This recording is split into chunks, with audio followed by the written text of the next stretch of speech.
वैज्ञानिक है। और परमात्मा कैसे है हमारे अंदर, कितने बड़े हैं परमात्मा हमारे अंदर? छोटे हैं, बिल्कुल छोटे हैं, लेकिन सब कुछ है। हाथ है, गदा हमारे अंगूठे के साइज के हैं। हाँ, सब है। जिसका जितना अंगूठा उसके साइज के भगवान परमात्मा रूप में। जैसे चींटी कितनी है, बहुत छोटी सी है, उसका अंगूठा कितना होगा, तो उतने के वहाँ पर भगवान है। तो हमारा अंगूठा इतना बड़ा है, तो हमारे इंद्र में इतने बड़े भगवान। और हाथी का पैर कितना बड़ा है, उसके अंदर उसका अंगूठा कितना बड़ा है, तो उतने बड़े उसके अंदर परमात्मा रूप में भगवान। तो ये परमात्मा का साइज है। आप बता रहे थे माता जी से कि फूल में खुशबू होता है, जैसे हवा उड़ा के ले जाता है, उसे देख नहीं पाते हैं, गंध के बराबर है वो, गंध के जैसा है वो, कि आदमी का नजर नहीं आएगा क्या है आत्मा। हमारे अंदर जो वासनाएं मीन्स काम, इच्छाएं, काम का मतलब कि पति पत्नी का संबंध नहीं, काम का मतलब जितनी भी इच्छाएं हैं, तो हमारी इच्छाओं के आधार पर और कर्मों के आधार पर हमारे को अगला जीवन मिलता है। तो जब हमारी आत्मा को लेकर जाया जाता है, तो उसमें साथ सूक्ष्म शरीर जाता है, मन बुद्धि अहंकार। ये भौतिक शरीर नहीं लाया जाता है, जिसको हम जला देते हैं, नष्ट कर देते हैं। बच्चे खेलना नहीं, इसलिए हम बच्चों को यह बैठाते नहीं कि बच्चों को समझ आए तो बड़ा को डिस्टर्ब करेंगे। आप भी चुप बैठे तो अच्छी बात है, पर खेलो।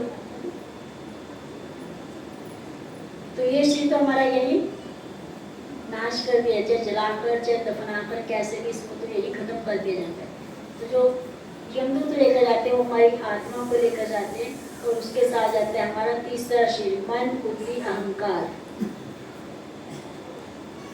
तो जैसे हमारी अपनी इच्छाएं होती हैं, जिसको हम देख नहीं पा रहे, वो साथ जाती हैं, उसके अनुसार हमारे को अगला जीवन मिल जाता है। कि पहले 40 सालों में हम अपना अगला जन्म तैयार कर चुके होते हैं। और कोई एक जैसा जीवन जिए, और भक्ति में आ गए 40 या 50 साल बाद, तो फिर हम अगला जीवन हमारा अलग हो जाएगा, बदल सकता है, हमारे हाथ में। जैसे भक्ति करने की कोई उम्र नहीं। अच्छा कि हम 5 साल से जब छोटे होते हैं, कुमार अवस्था हमारी 5 साल की, तब से भक्ति शुरू कर दीजिए। पर फिर भी अगर हम नहीं कर पाए या कोई नहीं मिल पाया भक्त, तो जिस समय भी हम आए हैं भक्ति में, वो अच्छा है। कम से कम एक लाइन में तो लगे हम, या हम 20 साल के, चाहे हम 60 साल के, चाहे 80 साल के, तो कम से कम एक लाइन में लगे, तो अगला जीवन अपने आप सुधर जाएगा। तो अगले जीवन हम और अच्छी भक्ति कर पाएंगे। पर जो बिल्कुल कोई भक्ति सारी उम्र नहीं करता, तो पहले 40 सालों में अपना अगला जीवन तैयार कर चुका होता है कि अगला जीवन उसको कैसा मिलने वाला है। जैसे कहते कोई मांसाहार करते तो उसको क्या मिलेगा, शेर या चीते का जन्म मिलेगा। कोई पानी में रहना चाहता है तो मछली का जीवन मिल जाएगा उसको। आकाश में कुछ लोग लगा मेरे को जहाजों में घूमना है, यानी कि आकाश में घूमना है, पक्षियों का जीवन मिलेगा, जन्म मिलेगा।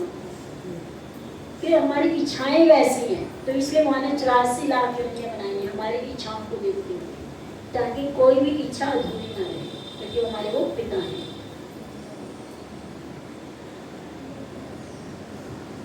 तो यहाँ पर गुरुपाद कहते हैं जो आत्मा है वो एक समान है सबकी। आत्माएं हैं तो अलग अलग, पर आत्मा एक समान कैसे? गुणों में। ऐसे कि आपकी आत्मा का गुण अलग है, मेरी आत्मा का गुण अलग, ऐसे नहीं। चाहे कोई भक्त है या नहीं है, चाहे मनुष्य चाहे पशु है, तो सबकी आत्मा एक समान है,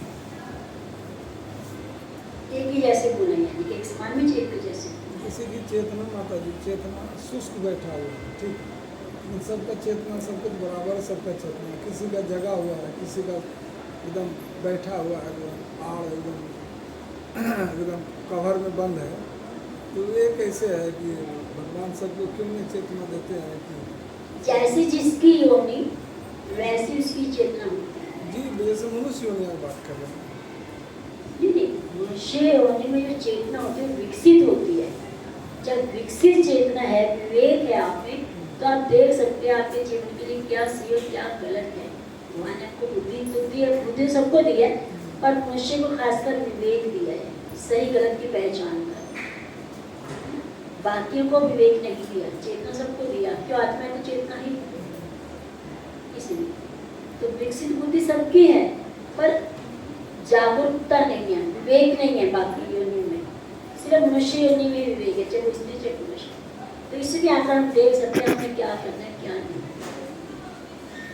इसलिए जो उचित अनुचित का जो है, हाँ वही सही गलत ज्ञान रहता नहीं, करना है हमने, लेना है।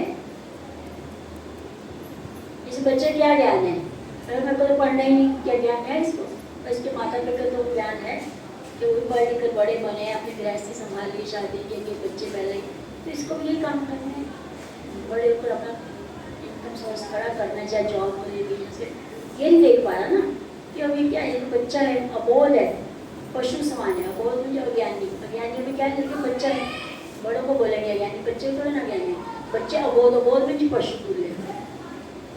तो माता पिता ने देखी जिंदगी, उनको अपना अनुभव है, जिसको मार पीट कर या प्रेम से पढ़ाएंगे या लालच देकर पढ़ाएंगे, ताकि आगे को पूरा जीवन सर्वाइव कर पाएंगे बच्चा।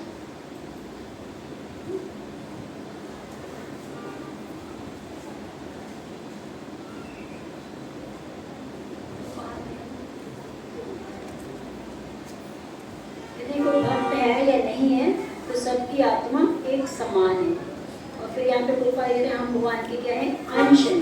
तो भक्त क्या है कि मैं अनुभव तो करता हूँ कि भगवान है, पर मैं देख नहीं पाता, मैं एक अंश रूप में तो हूँ, पर मैं अनुभव करता हूँ कभी कभी, पर पूरी तरह से अनुभव नहीं कर पाता।